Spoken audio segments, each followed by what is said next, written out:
The structure of BNPL payments compounds the problem. Installments for grocery loans become just another fixed cost, competing with rent, utilities, and other pressing bills.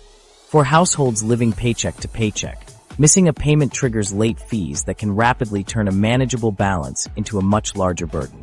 Many users report falling behind not because of a single large purchase, but because multiple small loans accumulate faster than they can be paid off. This pattern is especially pronounced among younger consumers.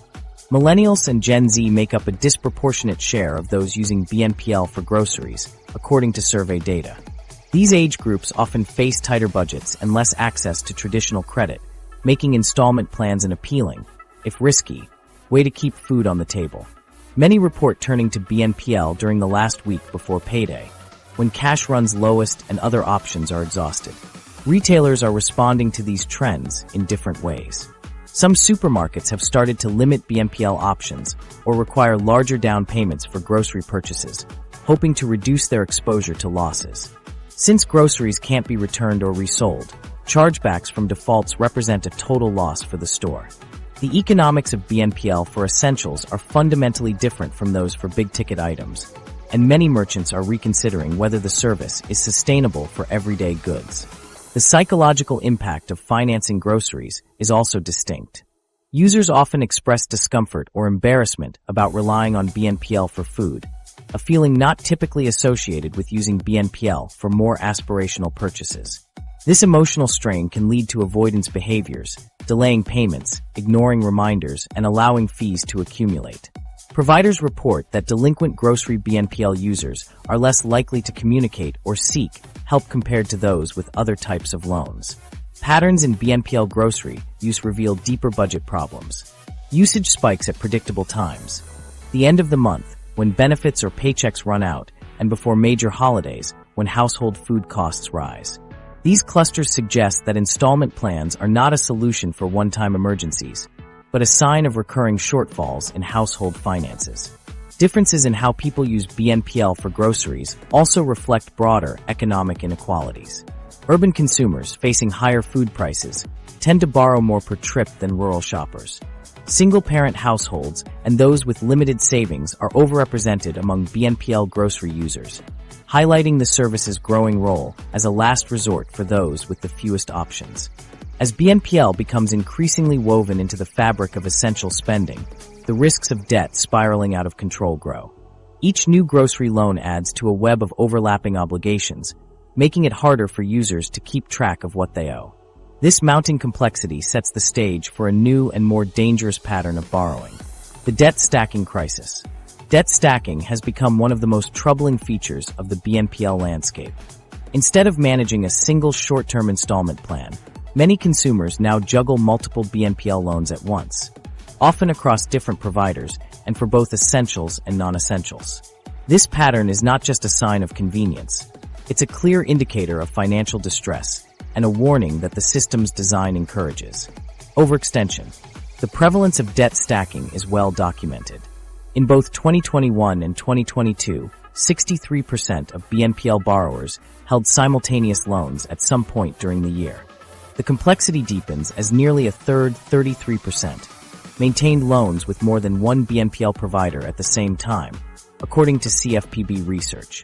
This means that a significant share of users must keep track of several payment schedules, due dates, and terms, all while trying to avoid missed payments and late fees. For many, the challenge is simply too great, and the risk of slipping into delinquency rises with every new loan. The frequency of borrowing has also climbed. The average number of BNPL originations per consumer rose from 8.5 in 2021 to 9.5 in 2022. Heavy users, who represent about 20% of all borrowers, originated more than 12 loans in a single year.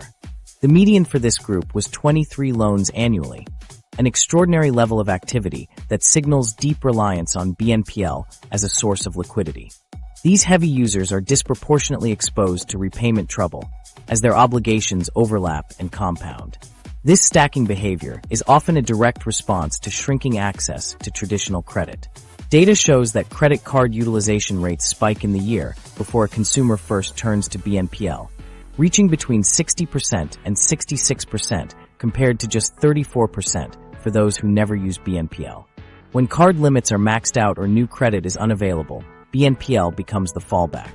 Rather than reducing their overall debt, borrowers simply layer BNPL on top of existing obligations, worsening their financial position. Managing multiple BNPL loans is not straightforward. Each provider sets its own repayment schedule, some bi-weekly, others monthly, making it easy for users to lose track of which payments are due when. As the number of loans increases, so does the likelihood of missing a payment. Late fees accumulate quickly, and the cycle of borrowing to cover old debts can begin. For those who fall behind, the consequences are severe. Delinquent users can pay more than $1 in late fees for every dollar borrowed, according to industry data. Historically, BNPL providers operated in silos, with little to no sharing of customer data. Borrowers could take out loans from multiple platforms without any one provider seeing the full picture of their indebtedness. Some consumers even spread their loans intentionally, hoping to avoid detection until their finances collapsed under the weight of overlapping obligations. Only recently have regulations begun to require credit reporting, making it harder but not impossible to stack debt across providers. Demographics play a role in who is most affected. Younger consumers, particularly those under 35, are more likely to engage in stacking. Many lack the experience or financial literacy to recognize the risks until they are already overwhelmed. As missed payments pile up, credit scores drop, and the prospect of recovery fades. The psychological effect is powerful. Many users believe they can catch up with future income, underestimating how quickly small debts can become unmanageable when multiplied across providers. Retail practices and marketing add fuel to the fire. Instant approvals and buy now messaging make it easy to take on new loans with little consideration for the bigger picture. Some users take out loans for non-essential purchases, then resort to additional BNPL financing for groceries or bills when cash runs short. The result is a cycle where a growing share of monthly income is devoted to BNPL repayments, crowding out essential expenses and pushing borrowers closer to default. The consequences extend beyond individual users. As defaults rise and stacked debts become uncollectible, BNPL providers and retailers are forced to recognize that the risks of unchecked borrowing cannot be ignored. The same aggressive growth tactics that once drove the sector's expansion are now exposing its fundamental vulnerabilities. This mounting evidence of instability has started to influence the broader market's perception of BNPL.